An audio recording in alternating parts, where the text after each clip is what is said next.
the world saw the first signs of what would be golf's baddest feud in 1999. 19-year-old Sergio Garcia was fresh off a hot amateur career in Europe and America and had been tipped to be the next Tiger Woods. So when he squared up against golf's brightest star at the PGA Championship in Medinah, he made sure to let golf's new king know he was coming for his throne. Sergio put up a fight for the ages as he trailed Tiger by 2 shots going into Sunday. His biggest highlight came from a crafty play on the 16th hole when he struck a no-look shot off a tree trunk and found the green, and as the crowd marveled at the play, Garcia chased down his ball, sprinting and scissor kick jumping in excitement. Unfortunately for the rookie, it was a Tiger day.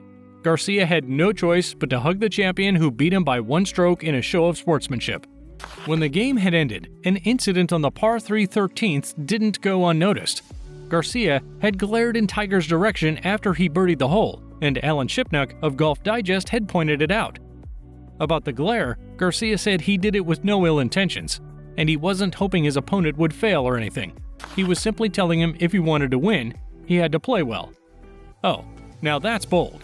Then he proceeded to call out Tiger in a combat sport-style dare, saying he wanted to play Tiger at the Ryder Cup.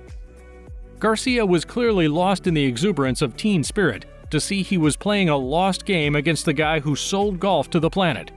The animosity was underground, and Tiger seemed to welcome the challenge as they both goofed around on a practice range where Tiger introduced Garcia exultingly and requested his autograph before Garcia returned the jest. Tiger took his cap and signed it and watched Sergio jump for joy like a true fan. Sergio Garcia. That's Sergio Garcia. But the Spanish teen's dream intention became more evident on August 28, 2000. It was a trivial made-for-TV game organized by Tiger sponsors IMG between Tiger and an opponent he agreed to play on ABC Primetime. It was dubbed the Battle at Bighorn. Garcia saw this as the perfect chance to outdo Tiger in a mano-a-mano contest, and he couldn't hide his excitement after beating his foe and claiming the $1 million prize money.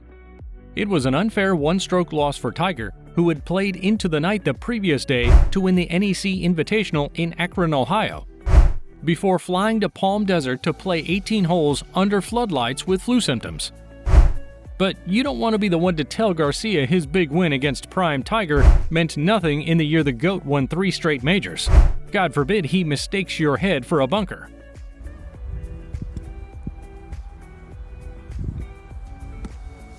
Garcia did get another shot at Tiger in a more meaningful arena. Alas, again, the 2002 US Open at Bethpage Black was one of those wire-to-wire Tiger classics. After a first round that was troubled by bad weather, Garcia questioned the fairness of the USGA, saying if Tiger had been the one playing in the downpour, the game would have been stopped. When the fans caught wind of this, they ripped him apart. Plus, he'd put more pressure on himself by flipping off the New York gallery, as hecklers were audibly counting his waggles while he gripped and re-gripped his club before hitting a ball on the 16th fairway. He played himself into a final round pairing with Tiger, who won his 8th major by 3 shots, while El Niño continued searching for his first.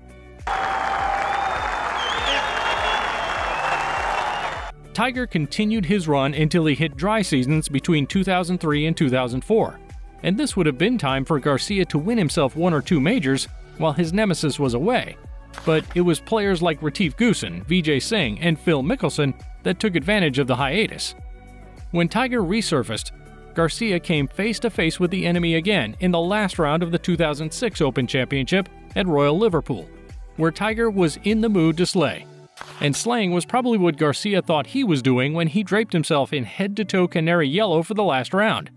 He was tied for second, 1 shot behind Tiger after the third 18, but fumbled the last round and finished tied for 5th, while Tiger roared to a 2-shot victory. By now, Garcia's very presence had become comic relief for Woods, who had just caught his 11th major while the aging Spanish prodigy was still hunting for number 1. A double entendre that was either Tiger or a major, and Sergio was getting neither. Relishing the victory over Garcia, Tiger texted a friend that he had just bludgeoned Tweety Bird. Ouch, that burns. But Garcia wasn't the type to sit on the fence whenever Tiger was mentioned. Ironically, he never missed a chance to pounce on the big cat.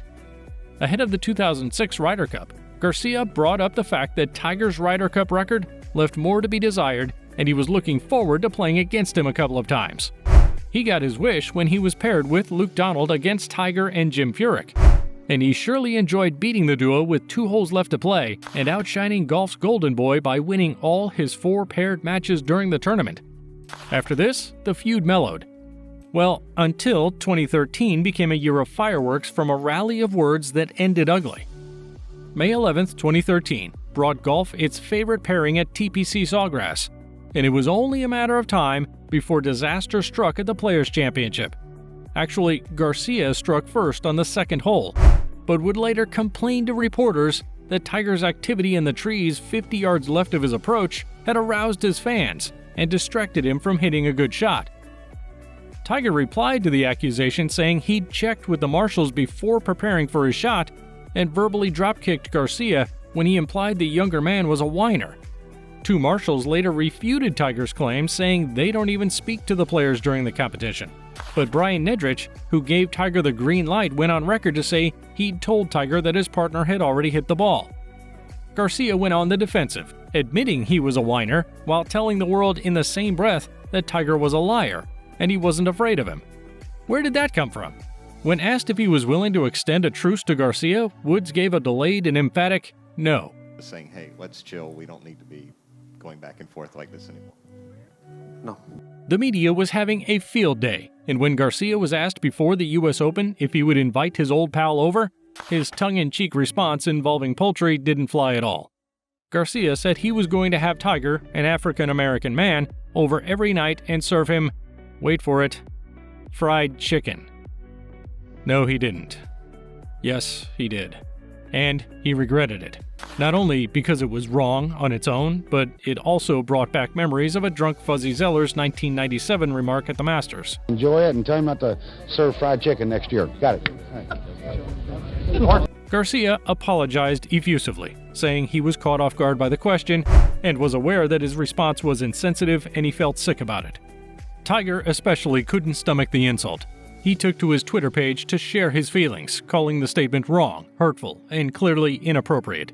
He then advised that they move on from what happened at the Players and talk about golf. They appeared to do just that at the US Open at Merion, after Sergio left a note in Tiger's locker and the two shook hands in front of cameras. Garcia knew he'd gone too far, and has mostly mentioned Woods respectfully since then.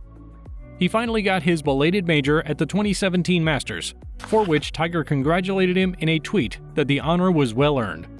The real issue might not have been the rain or the whoops of Tiger's larger crowd, but Garcia's frustration with himself and his inability to level up to the bigger man.